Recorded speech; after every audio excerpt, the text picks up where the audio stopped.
တခါတော့ရွာမှာတထေးတူရှိတယ်တထေးကသူ့ရွာလူငယ်ရွာသားတွေကညံရီထမ်းမြတ်တဲ့သူဘယ်လောက်ရှိလဲဆိုတာကိုသိရဖို့အတွက်အစီအစဉ်တစ်ခုကိုအကောင့်ထဲပေါ်ပြီးစမ်းသပ်တယ်တထေးရဲ့အစီအစဉ်ကတော့ရွာလျာမြေကွက်လက်ကြီးမှာဝလုံးတိုင်တိုင်ကိုစိုက်လိုက်တယ်ဝလုံးတိုင်ရဲ့ထိပ်ဖျားမှာအဖိုးတန်ပစ္စည်းတွေကိုချိတ်ဆွဲထားလိုက်တယ်ပြီးတော့ရွာတွေကလူငယ်တွေကိုခေါ်လိုက်ပြီးဂိုင်းငါလူတို့ကြီးဒီဝလုံးတိုင်မို့ဖတ်လည်းမတဲရဘူးဝလုံးတိုင်ကိုလဲလည်းမလဲရဘူးပြီးတော့မင်းတို့ညီမင်းတို့ဟန်နဲ့ဝလုံးပြားမှာချိတ်ထားတဲ့အဖိုးတန်ပစ္စည်းတွေကိုရအောင်ယူကြပြီတော့လို့တထေးကြီးကပြောလိုက်ပါတယ်ရွာတွေကလူငယ်တွေအကုန်လုံးလဲစုယုံရောက်ရှိလာပြီးဝလုံးတိုင်ထိတ်ကပစ္စည်းတွေကိုဘယ်လိုယူရမလဲဆိုတာကြံစားကြတာပေါ့ဒါပေမဲ့ဝလုံးတိုင်ကိုလည်းဖတ်မတဲရဘူးဝလုံးတိုင်ကိုလှဲလည်းမယူရဘူးဆိုတော့အကုန်အကြံအိုက်ကုန်ပါတယ်အဲ့ဒီထဲမှာမောင်ညာနာဆိုတဲ့လူငယ်လေးတယောက်ရောက်လာပြီးတထေးကြီးကိုမေးတယ်တထေးကြီးခင်ဗျာတိုင်ကိုလည်းဖတ်မတဲရဘူးလှဲလည်းမလဲရဘူးဒါပေမဲ့တိုင်ကိုတော့ချုပ်ခွင့်ပြုပါသလားလို့မေးလိုက်ပါတယ်ဒီအခါတထေးကြီးကလူငယ်ရဲ့စကားကြောင့်ခဏတော့အံ့ဩမင်သက်သွားတယ်ပြီးတဲ့အခါတေချာစဉ်းစားလိုက်ပြီးရတာပေါ့တိုင်ကိုချွတ်ချင်ချွတ်လို့ရတယ်ဒါပေမဲ့လှဲချပြီးယူလို့တော့မရဘူးနော်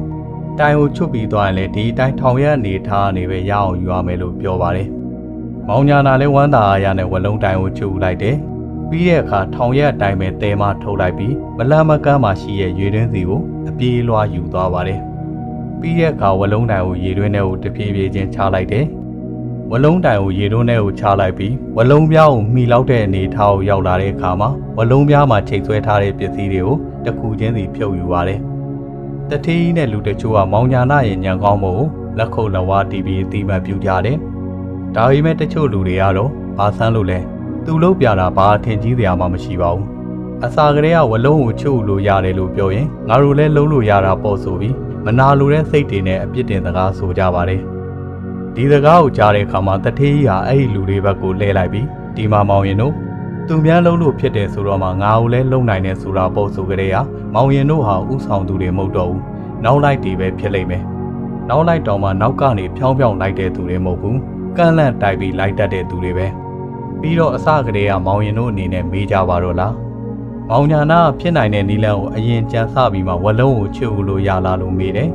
ရတယ်ဆိုတော့မှသူကြံထားတဲ့နီလန်းအတိုင်းသတ်မှတ်ထားတဲ့စီကန်းဖောင်တွေကနေရအောင်ယူသွားခဲ့တာပဲ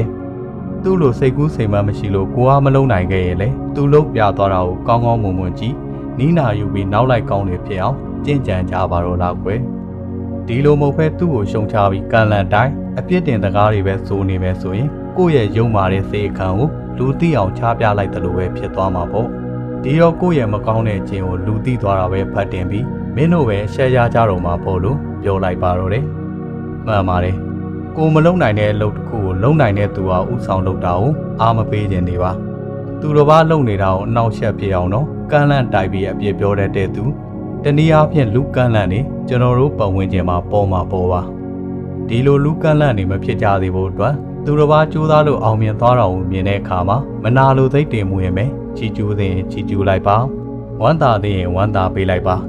ဒီလိုမှမဟုတ်ပဲရှေ့ရသွားခိုင်းတော့လည်းမရနောက်ကနေခိုင်းတော့လည်းအဆင်မပြေဘေးကနေကန့်လန့်ပဲလိုက်နေတယ်လူကန့်လန့်နေတော့မဖြစ်ကြပါသေးနဲ့ဒီလိုလူတွေနဲ့ကြုံခဲ့ဆုံခဲ့ရင်လည်းအတက်နိုင်ဆုံးရှောင်ရှားနိုင်ကြပါသေးလို့ကြံပြူရင်ဗီဒီယိုလေးကိုဆုံးသက်လိုက်ပါရစေ